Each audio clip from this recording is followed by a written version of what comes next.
Candace Owens has never been one to shy away from controversy, but her fiery perspective on Blake Lively's ongoing lawsuit takes things to a whole new level. She's calling out Hollywood elites, slamming alleged PR cover-ups, and claiming this entire drama is the perfect example of power run amok. If you think you've heard every detail about Blake and Justin Baldoni's feud, buckle up, because according to Candace, the real story is only just beginning. At first glance, the lawsuit seems straightforward enough. Blake Lively makes serious accusations, Justin Baldoni pushes back, and Ryan Reynolds steps up to support his wife. Yet the picture grows murky the moment Candace Owens weighs in. She believes the public is being fed a narrative carefully curated by some of the most influential names in entertainment.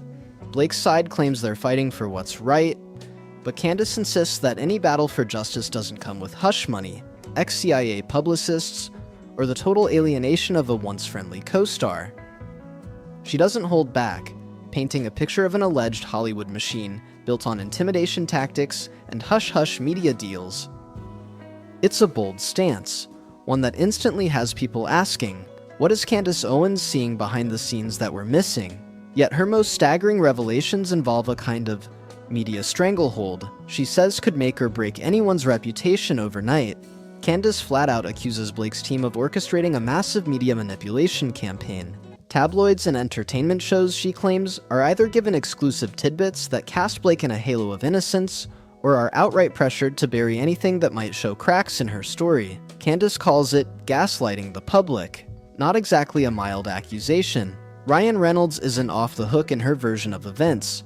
She insists he's a silent but powerful figure, handling the brand and image side of things. Is that surprising for a Hollywood heavyweight? Not really. But in Candace's eyes, they're a two-person wrecking crew looking to stomp out any dissenting voice, especially if that voice belongs to Justin Baldoni or anyone who dares back him. And that was only the first layer of the story Candace wanted to expose. One of Candace's biggest bombshells revolves around Blake Lively's alleged decision to hire ex-CIA agents or crisis specialists well-versed in public spin. According to Candace, this is a crystal clear sign that Blake is less focused on pure truth and more on controlling the narrative at all costs. Candace describes it as a page taken from a government playbook.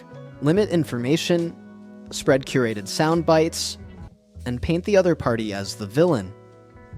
She doesn't stop there. Candace points to the hush-hush nature of sealed filings and protective orders in court, suggesting it's all part of a larger scheme. From her viewpoint, if Blake genuinely wanted everything in the open, why bring in experts skilled at erasing inconvenient details and burying questionable emails? Even so, Candace insists this is just the beginning of a much larger behind-the-curtain operation. Candace has repeatedly claimed that Blake and Ryan aren't just swaying the media. They might also be leaning on powerful allies to blacklist Justin Baldoni. Rumors have circulated about upcoming projects being quietly cancelled or delayed once Justin's name is involved. Candace believes it's all part of the same ruthless strategy.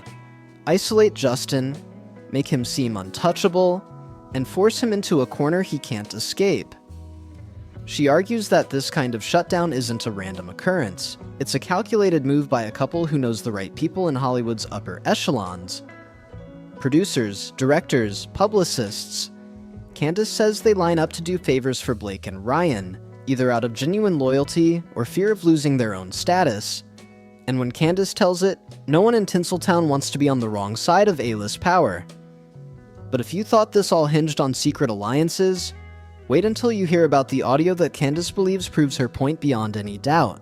Ari Emanuel, one of the industry's biggest dealmakers, allegedly got caught in leaked audio mocking Justin Baldoni's last name, dismissing him as a problem to be fired for good measure, and praising Blake Lively's stance. In Candace's eyes, that recording is a smoking gun. She sees it as evidence of a top Hollywood figure admitting that certain doors are slamming shut for Justin at the behest of Blake and Ryan. Candace wasted no time tearing into the hypocrisy. She points out how Ari continues to represent, or at least tolerate, other celebrities with far bigger controversies. Meanwhile, Justin gets tossed aside after one messy lawsuit. Candace calls it a direct result of favors behind closed doors. which she claims are standard procedure when dealing with A-list couples looking to protect their brand. But that wasn't the only maneuver raising eyebrows in Candace's investigation.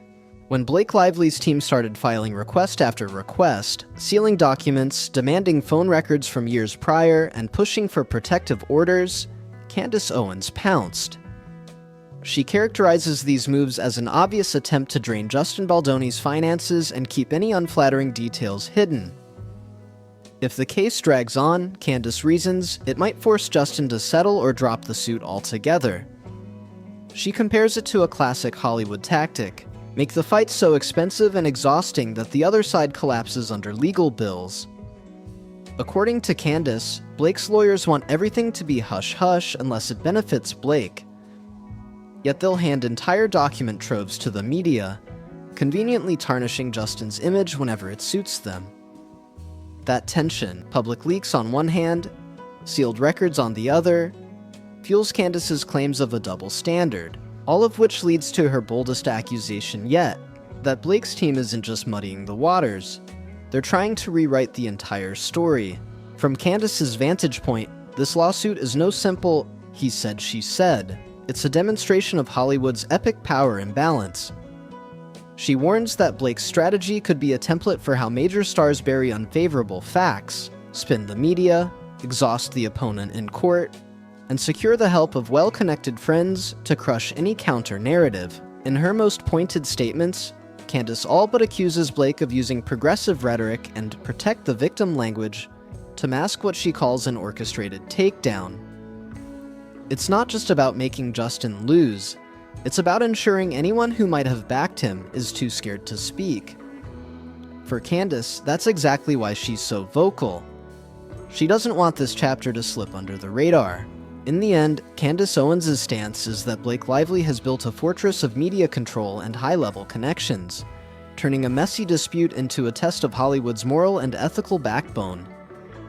Is it all just Candace stirring the pot? Or is she unearthing a pattern we've been blind to for too long? Whichever way this lawsuit goes, one thing's certain: Candace Owens has made it impossible to ignore the possibility that beneath the glitz and charm, there's a darker, more calculated side to the industry's beloved super couple. And for everyone watching, the biggest question remains: what happens if her suspicions turn out to be painfully accurate?